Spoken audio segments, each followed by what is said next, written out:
দীর্ঘদিন ধরে বাজেট বৈষম্যের শিকার হয়ে আসছিল রংপুর তথা উত্তরাঞ্চল এবং সেই বাজেটের দাবিতেই কিন্তু আজকে রংপুরের মডার্ন মোড়ে ব্লকেট কর্মসূচি পালন করছে রংপুরের বেগম রোকেয়া বিশ্ববিদ্যালয়ের শিক্ষার্থীরা। এবং আমরা যদি দেখছি যে সকাল 11:30টার পরেই তারা কিন্তু আসলে রংপুরে এই মডার্ন মোড়ে কিন্তু বিক্ষোভ মিছিল নিয়ে আসেন। এর আগে তারা কিন্তু বিশ্ববিদ্যালয়ে বিক্ষোভ করেন, মিছিল করেন, সমাবেশ করেন। এখন কিন্তু তারা 11:30টার পরেই আসলে এই রংপুরের এই মডার্ন মোড়ে তারা এসে কিন্তু এই যে ব্লকেট কর্মসূচি করছেন এবং 11:30টার পর থেকে এই ব্লকেট কর্মসূচি চলছে।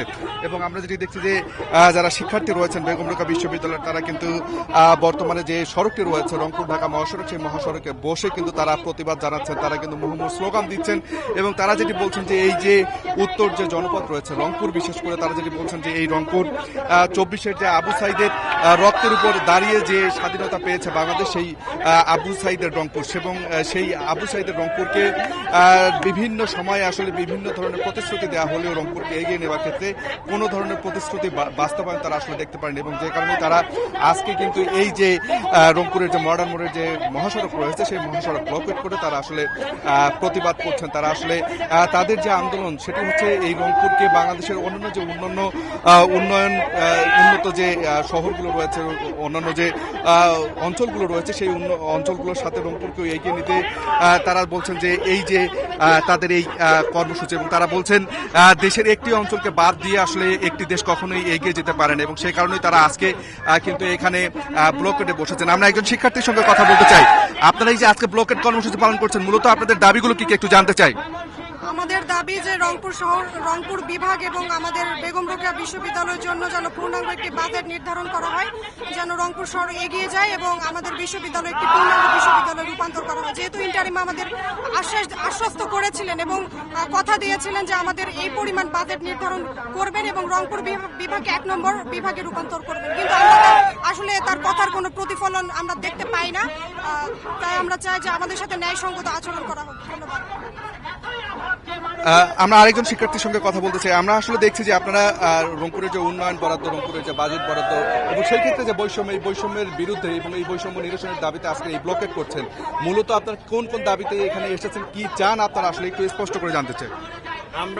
আপনি জানেন যে রংপুরের প্রতি যে বৈষম্যগুলো প্রতি বছর বাজেট নিরসনের বৈষম্যগুলো হয়ে থাকে, আমাদের বেরোবিতে আমরা দেখি হাজারো বৈষম্য।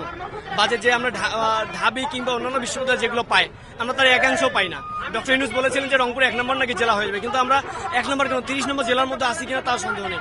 আমাদের এই যে আমরা রংপুর সিটি কর্পোরেশনের, এটি সিটি কর্পোরেশন নাকি অন্য কিছু, আমার মনে হয় না যে এটি সিটি কর্পোরেশন। এটি মনে হয় কোনো জেলা শহর থেকেও এই ন্যূনতম একটা পর্যায়ে রয়েছে। এই যে এইগুলো সিটি কর্পোরেশনের মধ্যে যে বাজেটগুলো থাকা দরকার, বেরোবির যে আমাদের একটা বিশ্ববিদ্যালয় রয়েছে এটা এই অঞ্চলে, সেটা আমরা একেবারে দেখছি যে একদম জিরো, কোনো কিছুই নাই সেই তুলনামূলক। আমরা চাই এগুলোর জন্য নিরসন খুব দ্রুততার সহিত হয়ে থাকে। যে আমরা আরেকটি কথা বলে যে আপনাকে যে আমাদের উপদেষ্টারা মনে হয় তারা বলে যে রংপুর আশ্বাস দিয়ে যায়, যে আশ্বাসগুলো তারা কাজ করে না। যমুনা সেতু ব্রিজ পার হলেই তাদের আশ্বাস ভুলে যায়। এই যে একটা তাদের যে সিন্ডিকেটের মতো ধাবির সিন্ডিকেট, ঢাকার যে সিন্ডিকেট, এগুলো ভেঙে যাক, রংপুরে বাজেট বৈষম্য নিরসন হোক, এটাই আমরা চাই। শিক্ষার্থীরা যেটি বলছেন যে রংপুর তথা উত্তরাঞ্চলের কথা তারা বলছেন এবং তারা বলছেন যে উত্তরাঞ্চলের যে বৈষম্য, সেই বৈষম্য কিন্তু দীর্ঘদিন ধরে চলে আসছে এবং এই বৈষম্য কিন্তু একদিনে গড়ে ওঠেনি এবং এই বৈষম্যের কারণেই কিন্তু আসলে রংপুর একটি অনুন্নত অঞ্চলে পরিণত হচ্ছে দিন দিন। এবং রংপুরে বেকারত্বের সংখ্যা যেমন বাড়ছে তেমনি আসলে রংপুর দারিদ্র্য থেকে দারিদ্রতর একটি জনপদে পরিণত হচ্ছে দিনের পর দিন। এবং আজকের যারা শিক্ষার্থী রয়েছেন, যারা আসলে 11:30টার পর থেকে এখানে ব্লকেট কর্মসূচি পালন করছেন, তারা কিন্তু বলছেন যে রংপুরের প্রতি কোনো সরকারই আসলে সুদৃষ্টি কখনোই দেয়নি। এর আগে অনেক সরকার এসেছেন, অনেক সরকার গেছে। তারা বলছেন যে এই রংপুরকে এগিয়ে নেবার ক্ষেত্রে, এই রংপুরকে উন্নত করবার ক্ষেত্রে, এই রংপুরের বেকারত্ব দূর করবার ক্ষেত্রে তারা এখন পর্যন্ত কোনো ফলপ্রসূ কোনো বাস্তবায়ন দেখতে পারেননি, কোনো পদক্ষেপ দেখতে পারেননি কোনো সরকারের। এবং তাই তারা বলছেন যে তাদের দাবি আদায় এবং তাদের যে বৈষম্য নিরসনের যে দাবি, সেই দাবিতে তারা কিন্তু আসলে এখানে দাঁড়িয়েছেন। এবং তারা বলছেন যে আজকে তারা আসলে ব্লকেট কর্মসূচি পালন করছেন এবং তারা বলছেন যে তারা কিন্তু জুলাইয়ে যেমন রক্ত দিয়েছেন, জুলাইয়ে যেমন আসলে তারা আন্দোলন করেছেন, জুলাইয়ে যেমন অধিকার ছিনিয়ে এনেছেন, তেমনি তারা রংপুরের এই যে বাজেট নিরসনের যে দাবি, এই দাবিতে তারা সকলে আসলে একমত। এবং এই দাবি তারা আসলে বলছেন যে তারা এই বাজেট নিরসনের ক্ষেত্রে তারা তাদের যে আন্দোলন, সেই আন্দোলন তারা চালিয়ে যাবেন। আমরা দেখছি যে এখানে অনেক শিক্ষার্থী রয়েছেন তারা কিন্তু একেবারে পুরো রংপুরের যে মডার্ন মোড় রয়েছে রংপুর ঢাকা মহাসড়কের দুই দিকেই তারা আসলে চলাচল বন্ধ করে দিয়ে তারা আসলে এখানে কিন্তু করছেন এবং তারা যেটি বলছেন যে তাদের যে দাবি এই দাবি আদায় না হলে তারা আবারও বড় ধরনের আন্দোলনে যাবেন। আমরা এখানে আরেকজন শিক্ষার্থী প্রতিনিধি রয়েছেন রহমত আলী, তার কাছে একটু জানতে চাই, আপনারা তো আজকে আন্দোলন করলেন, কি বার্তা দিচ্ছেন বর্তমান অন্তর্বর্তীকালীন সরকারকে?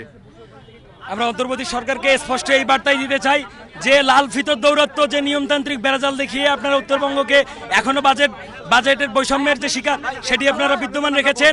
অচিরেই এই অচল অবস্থা দূর করতে রংপুর তথা উত্তরাঞ্চলের যে প্রতিষ্ঠানগুলো, বেগম রোকেয়া বিশ্ববিদ্যালয়, রংপুর সিটি কর্পোরেশন সহ উত্তরাঞ্চলের যে প্রতিষ্ঠানগুলো রয়েছে সেগুলোকে বাজেট প্রণয়ন করে উত্তরবঙ্গকে বাজেট বৈষম্য মুক্ত করার যে প্রথম পদক্ষেপ সেটি অবশ্যই ইন্টারিম সরকারকে এখনই নিতে হবে। কোনো নিয়মের বেড়াজাল দেখিয়ে আমাদেরকে এই বাজেট বৈষম্য শিকার যে আপনারা করে যাচ্ছেন এটি আর করার সুযোগ নাই। রংপুরের মানুষ এতদিন এই আন্দোলন করে বাংলাদেশকে স্বাধীন করে গেছে, কিন্তু এবার আমাদের দাবি স্পেসিফিক, আমরা রংপুরকে বাজেট বৈষম্য মুক্ত করব। শিক্ষার্থীরা বলছেন যে রংপুরকে এবার তারা আসলে বাজেট বৈষম্য করার যে প্রত্যাশা নিয়ে মাঠে নেমেছেন, প্রত্যাশা নিয়ে আসলে রাজপথে নেমেছেন, সেই বাজেট বৈষম্য থেকে রংপুরকে তারা মুক্ত করে ছাড়বেন এবং এই যে নিয়মের যে বেড়াজাল লাল ফিতার দৌরত্ব, সেই দৌরত্ব কমাতে তারা অন্তর্বর্তী সরকারের প্রতি তারা আহ্বান জানাচ্ছেন এবং তারা বলছেন যেহেতু রংপুর একটি পিছিয়ে পড়া জনপদ, রংপুর একটি পিছিয়ে পড়া অঞ্চল, সেই অঞ্চলকে এগিয়ে নেবার ক্ষেত্রে সরকার বিশেষ দৃষ্টি দেবে এই অঞ্চলের প্রতি। এই অঞ্চলের শিক্ষা, স্বাস্থ্য, এই অঞ্চলের সংস্কৃতি, এই অঞ্চলের অবকাঠামোগত সব ধরনের উন্নয়নে আসলে সরকার বিশেষ নজর দিবেন, এমনটাই প্রত্যাশা করছেন আজকের এই যে আন্দোলনরত শিক্ষার্থীরা। তো সব মিলিয়ে ছিল রংপুরের মডার্ন মোড় থেকে সবশেষ।